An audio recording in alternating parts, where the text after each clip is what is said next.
할렐루야, 심진우 목사입니다. 금일도라는 섬에 내려온 지 6개월이 됐습니다. 그동안 참 많은 일들이 있었는데요. 하나님께서 인도하시고 또 역사하셨던 내용들을 함께 나눌 수 있는 기회가 있었으면 좋겠습니다. 섬사역에서 하나님의 역사가 나타날 수 있도록 여러분 기도 많이 부탁드립니다. 오늘은 구약성경의 생활원리 열왕기 하편을 살펴보겠습니다. 가실까요?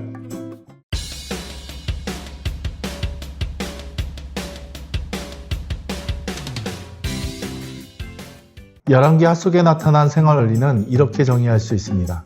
하나님의 것은 하나님이 취하신다.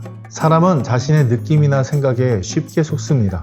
아무에게도 들키지 않을 거란 생각으로 쉽게 죄를 짓지만 결국 교도소에 간 사람들이 얼마나 많이 있습니까? 하나님이 불의한 세상을 심판하시는데 그다지 열의가 없다는 판단 아래 하나님을 하늘에 있는 순하고 너그러운 할아버지로 여기는 사람들이 또 얼마나 많이 있습니까? 그러나 베드로와 바울은 장차 그리스도의 심판대 앞에서 우리의 행실에 대한 것이 하나님의 의와 완벽하게 일치해야 함을 딱 잘라 말하고 있습니다. 사람이 하나님의 것을 탈취하여 무사히 도망칠 수 있을까요? 말라기 선지자는 결코 그럴 수 없다고 답합니다. 사람의 죄악은 내세뿐만 아니라 이생에서도 심판을 받을까요? 학개 선지자는 당연히 그렇다고 답합니다. 사람이 하나님께 돌려야 할 것들을 자발적으로 드리지 않을 때 하나님께서 거두어 가실까요? 열왕기 하는 그렇다고 가르칩니다.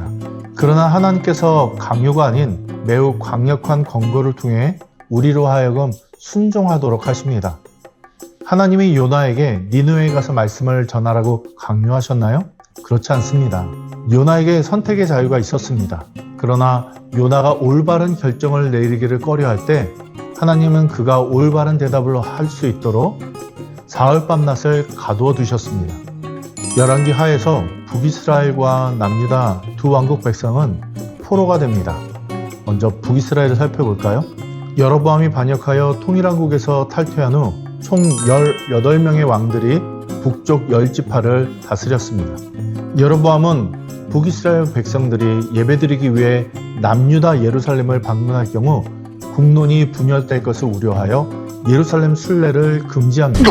그리고 단과 베델의 우상 숭배를 위한 제단을 세우는 동시에 금송아지를 주저함으로써 하나님을 배신했습니다. 이에 레위인들이 항의하며 북이스라엘을 떠납니다. 르호보암의 잘못이 여로보암의 잘못을 정당화할 수 있었나요? 여로보암은 하나님에 대한 배신을 무사히 잘 헤쳐나갈 수 있었나요? 두 질문에 대한 답은 모두 노입니다. 열왕기상 14장에 보면 하나님께서 여로보암에게서 무엇을 어떻게 직접 진발하셨는지 확인할 수 있습니다. 북이스라엘 백성이 마땅히 하나님께 돌려야 할 것들을 탈취했을 때 하나님께서 그것들을 어떻게 거두가셨는지 열왕기 2편과 역대기 2편을 읽으면서 확인해 보시기 바랍니다. 때로 하나님께서는 황충, 곧 사탄을 통해 거두어 가시는 것을 볼 수 있습니다. 북이스라엘 왕국은 208년간의 역사를 통해 무엇을 수확했는지 확인해 보십시오. 북이스라엘 백성들은 하나로 똘똘 뭉쳐 하나님을 떠나는 오직 한 방향으로만 나아갔습니다. 그들을 다스렸던 19명의 왕들에게는 한 가지 공통점이 있는데 그것은 그들이 모두 하나님 보시기에 악했다는 것입니다. 부자간의 왕위 계승은 9차례나 깨졌고 왕위가 공석으로 있었던 것은 2차례, 총 20년에 달합니다. 19명의 왕 가운데 7명만이 자연사했고 1명은 하나님께서 쳐서 죽었고 2명은 전투에서 전사했고 1명은 자살했고 또 1명은 2층에서 떨어져 죽었고 6명은 살해당했고 1명은 포로로 잡혀가 죽었습니다. 19명의 왕 가운데 12명만이 12년가량을 다스렸고 1명은 6개월, 1명은 1개월, 어떤 왕은 일주일간을 통치하기도 했습니다. 19명 가운데 10명이 큰 전쟁에 연루되었습니다. 과연 그들이 하나님께 드려야 할 시간과 보화와 재능을 하나님께로부터 강탈하는 일에 성공했을까요? 그들에 대한 기록이 그들을 명백히 평가하고 있다는 점을 기억하시기 바랍니다. 하나님을 배신한 북이스라엘은 아수르의 침공으로 결국 패망하고 말았습니다. 니느웨의 본거지를 둔 아수르는 고대 근동의 가장 잔인한 약탈 민족 중 하나였습니다. 그들은 포로들의 손, 발, 코를 잘라내고 해골을 쌓아 둔덕을 만들기도 했습니다. 이스라엘 백성은 동포가 말뚝에 묶이거나 산채로 살갗이 벗겨져 죽어가는 것을 보며 아수르를 두려워하게 되었습니다. 그리고 그들의 명령에 무조건 복종해야 한다는 것을 느꼈습니다. 북이스라엘 백성들은 실로 값비싼 죄의 대가를 치러야 했습니다. 남유다는 어떻습니까? 다윗 가게에서 나온 20명의 왕들이 통치하면서 비교적 안정된 세월을 길게 보냅니다. 그러나 그들 가운데 8명만이 하나님께 선하다는 평가를 받았습니다. 열왕기와 역대기를 읽을 때 각각의 왕들의 치세 동안에 하나님의 징벌과 보상이 어떤 비율로 배분되었는지 살펴보시기 바랍니다. 결국 바벨론의 공격으로 예루살렘 성은 함락되고 백성들은 포로로 잡혀갑니다. 하나님께서 두 왕국에 충분히 경고하셨습니다. 분열왕국 기간 동안 두 왕국의 백성에게 하나님의 메시지를 전한 선지자들이 무려 30명에 달하기 때문입니다. 이 표는 선지자들 가운데 예언서를 기록하지 않은 이들의 명단입니다.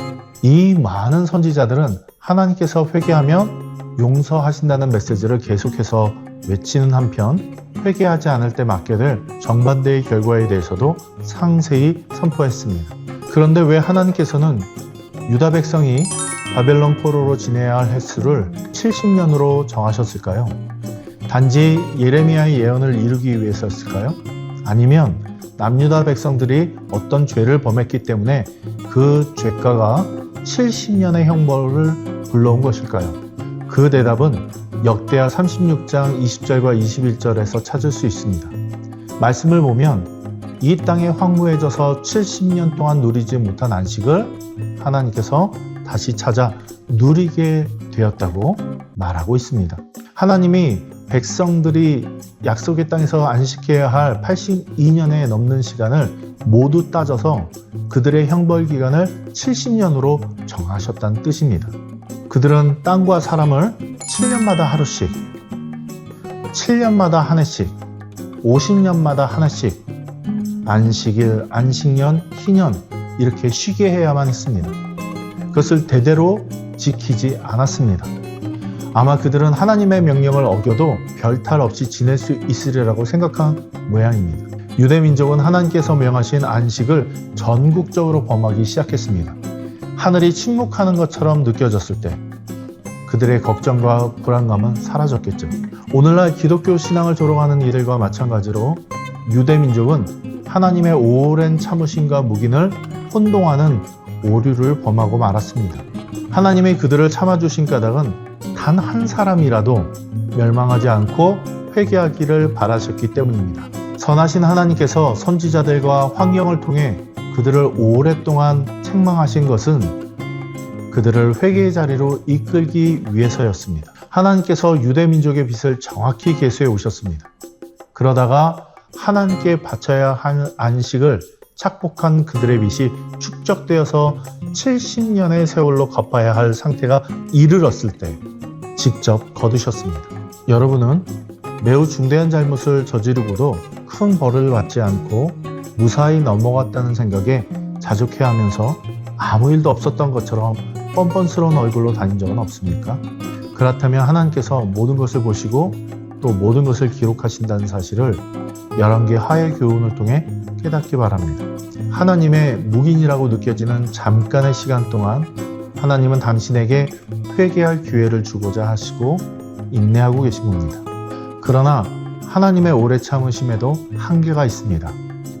때가 되었을 때 장차 하나님께서 자신의 돌려야 할 것들을 직접 거두실 것입니다. 하나님 것을 하나님이 거두십니다. 오늘 우리가 하나님께 드려야 할 시간, 하나님께 드려야 할 재물, 하나님께 드려야 할 우리의 마음, 하나님 것을 하나님께 온전히 드리는 저와 여러분이 되기를 축복합니다. 우리 다음에 또 봐요. 샬롬.